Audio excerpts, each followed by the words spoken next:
Résumé rapide, objectif de temps 6h35 minutes, peut-être même un petit peu plus vite, si on est capable, avec une allure moyenne de 3,57 au kilomètre, c'est-à-dire une vitesse de 15,2 km/h.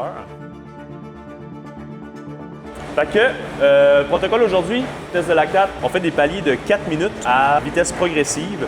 Fait qu'aujourd'hui, je te fais commencer environ 5,30 du kilo. Probablement jusqu'autour de 20 km/h parce qu'on estime que ton deuxième seuil est à peut-être 19 km/h-ish, 3,10, 3,5 à peu près. Puis ensuite, on va t'équiper du masque VO2.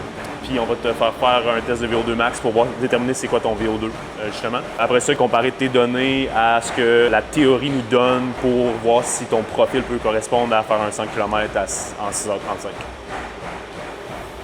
Yeah! C'est stressant tout ça. Comment ça va? Ça va quoi? Ça va bien, ça va bien? Bienvenue chez nous. Salut Richard, santé. On vient de parler des chiffres, là. Ça se posait? Ouais. Avec les petits racers flat. Ah, là. si j'avais vu ça, là. Quand je dis que j'attaque le record, c'est en tout respect. J'essaie. Je sais que C'est costaud. c'est costaud. Tu respires bien? Ouais? C'est pas évident. Mais... C'est normal que ça soit un peu plus... Ouais, c'est un petit peu restrictif. Là. On start ça, JP. C'est là qu'on va voir si je suis un bon athlète ou une poubelle. Je pense que ça va être correct. Je pense que ça va être correct, man. C'est parti. On va te mettre à 0.5 juste pour pas être complètement plat.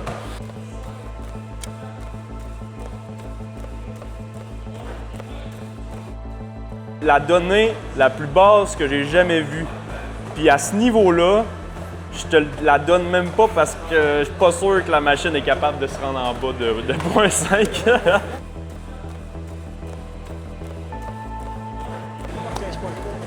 Parce que c'est exactement le temps que ça prend pour te battre.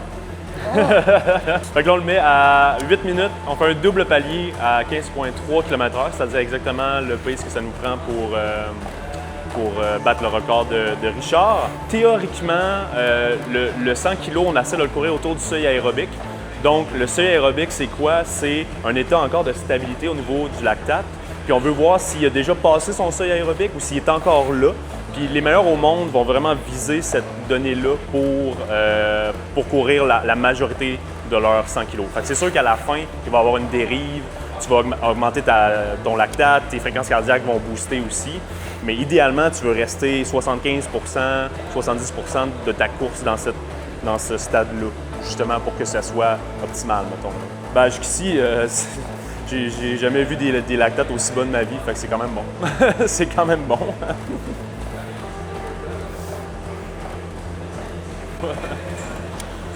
Présentement, il détruit pas mal les chiffres. Ta perception d'effort? 5. 5, 6. 6. Ça commence, là. 5,5.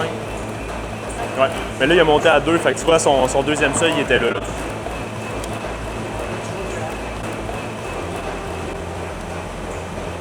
That's it. Je te donne ça. Petite pause récup, 5 minutes. Puis là, on fait un gros ramp-up très agressif pour aller voir son VO2 max. Fait que dans le fond, on va te mettre à 5 on va commencer ça à 5? Ouais, on va commencer à 5. On va commencer ça à 3,20. Puis on augmente de 1 km/h. Fait que le max que tu vas aller, c'est 22 km/h. OK? On commence ça dans 25 secondes. Et let's go! Let's go! Allez. Ouais, on est à 35 déjà, 38. Ça roule. Let's go! On monte ça à 19.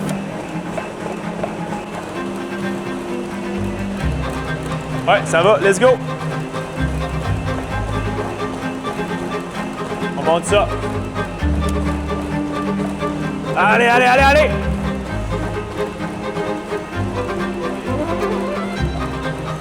Let's go! C'est parti, ah ouais! Let's go!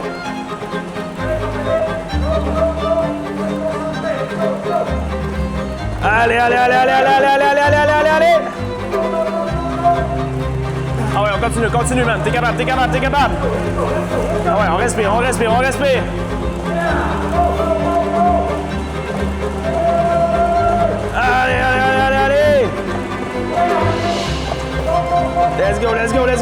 go! Allez!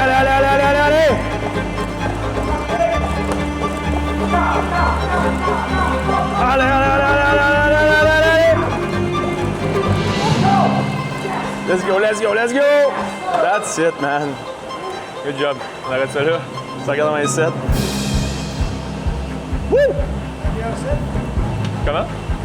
21,7 km/h. Ouais, exact. À 5 Je dirais que ça accroche. Les impressions sont bonnes. En fait, je le connaissais pas personnellement. Là, je le connais mieux un peu, là, surtout que là, je l'ai vu courir. Quand je regarde les données physiologiques que Charles prend avec lui là, sur son test progressif, tout ça, ben, physiologiquement parlant, là, regarde, il y a tout ce qu'il faut. Là. Il y a tout ce qu'il faut pour faire ça et même mieux. Si les conditions sont là, puis que lui, il est là ce jour-là aussi, mentalement, physiquement, ça devrait être là. Il en reste plus, Plus? ça fait un peu plus longtemps. Non, mais là, qu'est-ce que t'as fait longtemps, man. Le VO2 que j'ai vu le plus haut, c'était 79. Tu l'as vu à Ouais. 79? Pas pire. C'est bon, Chris. Ah, là, tous les tests sont concluants, donc du moins, on sait que sur papier, c'est possible. Après ça, c'est sûr qu'il reste une question de biomécanique, de résistance musculaire, puis beaucoup entre les deux oreilles.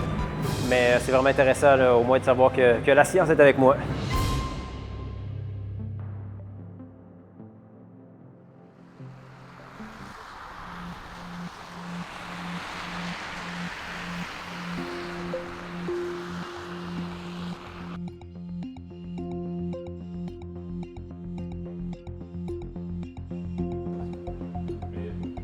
Je m'appelle Ben Boulanger, je suis nutritionniste et étudiant au doctorat en nutrition.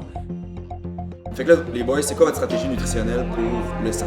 Je veux quand même être flexible, là, mais je vise entre 100 et 120 grammes à l'heure. Surtout avec ces gels-là, parce que pour moi, ils passent super bien à l'entraînement. Toi aussi, c'est pareil? Moi, c'est plus entre 90 et 100 habituellement que j'y vais.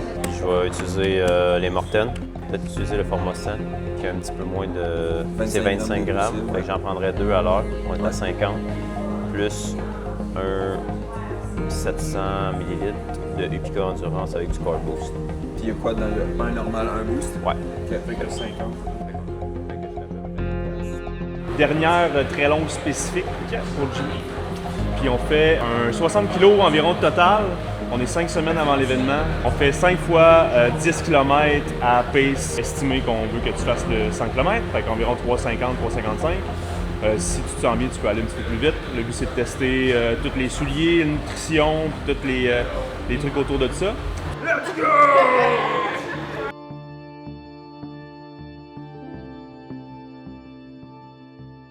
Pour faire un 100 kg, je pense que ça prend un très grand apport en glucides, mais surtout une très grande tolérance de l'intestin à l'absorber. Dans ce type d'effort-là, avec de la bonne vitesse quand même, mais beaucoup de choc, on va vouloir viser un équilibre entre gel et liquide qui va fitter leur tolérance. Toujours en gardant en tête qu'il est important de garder du liquide.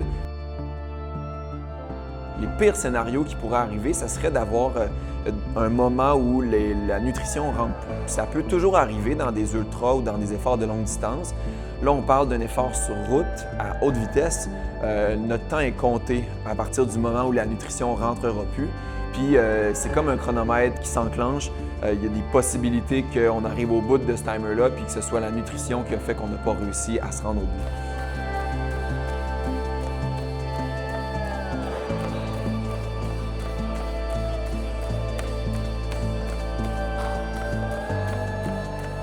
Quand les gars sont arrivés avec un défi comme ça, c'est sûr que je l'ai vu très ambitieux. C'est très gros, c'est vraiment quelque chose d'exceptionnel qui s'apprête à tenter. Mais c'est deux athlètes exceptionnels aussi, donc ils ont le potentiel, selon moi, très concret de le réussir.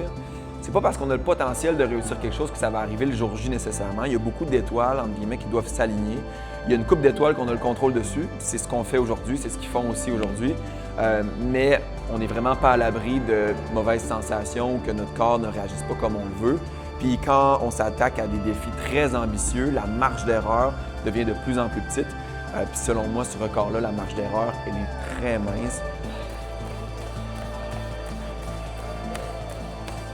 Moi, je leur souhaite un très bon carb load, des bonnes sensations le matin même, mais surtout aussi un espace mental très clair, très apaisé, sachant qu'ils ont tout fait ce qu'ils pouvaient pour être dans les meilleures conditions sur la ligne de départ, puis qu'ils sentent même que sur la ligne de départ, ils sont dans une forme qui va leur permettre d'attaquer le défi au maximum sans aucune confiance ou garantie qu'ils vont le réussir, mais le petit feeling là, d'être à la bonne place au bon moment dans les bonnes conditions.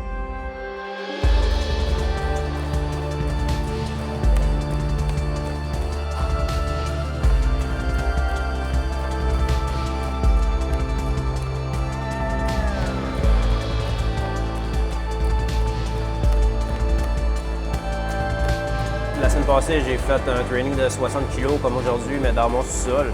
Puis tu finis pas dans le même état quand tu es tout seul sur ton tapis roulant pour 60 kg. Là, tu finis. Mentalement, tu es juste vidé aussi. Fait que là, tu sais, aujourd'hui, on avait des amis, il y avait du monde sur les tapis qui nous encourageait.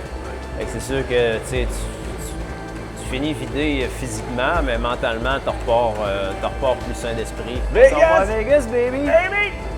Puis on va voir Céline le lendemain. Céline! Céline! C'est pas.